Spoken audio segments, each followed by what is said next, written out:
Credo sia doveroso a fine anno ringraziare un po' tutti i nostri artigiani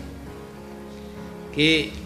hanno tenuto duro nonostante la situazione di disagio del 2011, ma che era già iniziata qualche anno prima. A loro, oltre a questi auguri di continuare a resistere con le proprie aziende, perché ne va anche del futuro di questa regione, di questo paese, formulo gli auguri di Natale più sinceri,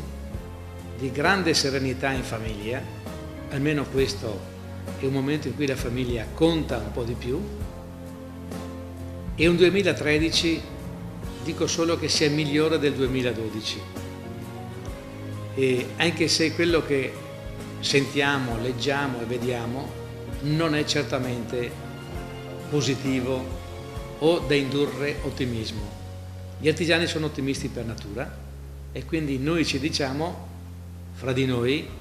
vogliamo andare avanti ancora, quindi che il 2013 sia un anno